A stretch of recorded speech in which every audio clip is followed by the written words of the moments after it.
نظم بٹلہ ہاؤس، کاوش فیضان الحق۔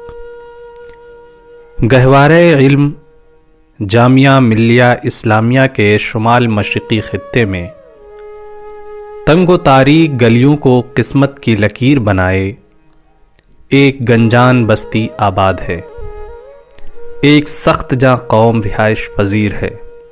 قبرستان کے بطن سے پھوٹتی ہوئی اس بستی کی شاہراہ شہر خموشاں کو دو حصوں میں تقسیم کر کے شہر شور و شرابہ میں داخل ہوتی ہے۔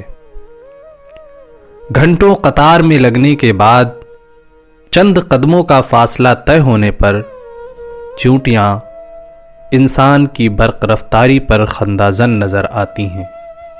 چوراہے پر پہنچ کر مسافر کچھ ٹھٹکتا ہے، شاید وہ اپنی منزل کا پتہ دوبارہ یاد کر رہا ہے۔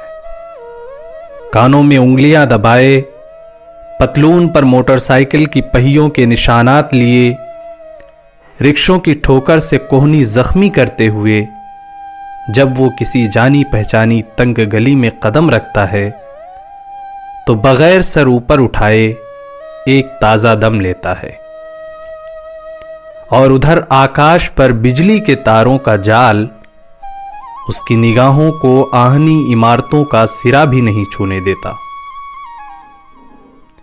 کہ تبھی اوپر سے ٹپکتے پانی کے نامعلوم قطرے اس کے ترشوائے بالوں اور نفیس کپڑوں میں کہیں جذب ہو کر رہ جاتے ہیں۔ مسافر ہاتھ پھیرتے ہوئے کچھ بڑبڑاتا ہے، بوجھل قدموں سے اپنے فلیٹ پر پہنچ کر کمرے میں بچھے گدے میں دھنس جاتا ہے۔ کچھ ہی پلوں بعد گڑگڑاہٹ کی ایک چنگھاڑتی آواز اس کے کانوں کو گرما جاتی ہے۔ یہ بلٹ والے کے ساتھ ایک آدھ فقرے جوڑ کر غصے میں وہ بالکنی کا دروازہ بند کر دیتا ہے۔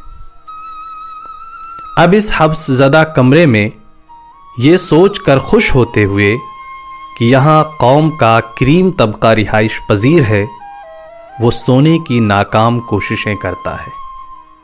صبح جب میٹھی نیند اس کی پلکوں پر تیر رہی ہوتی ہے، کچھ آوازیں اوپر اٹھنا شروع ہوتی ہیں۔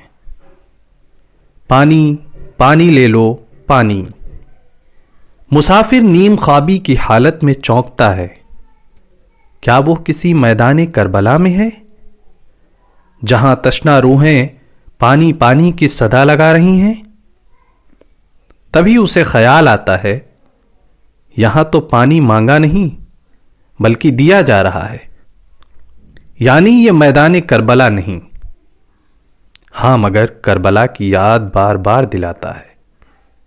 شکریہ۔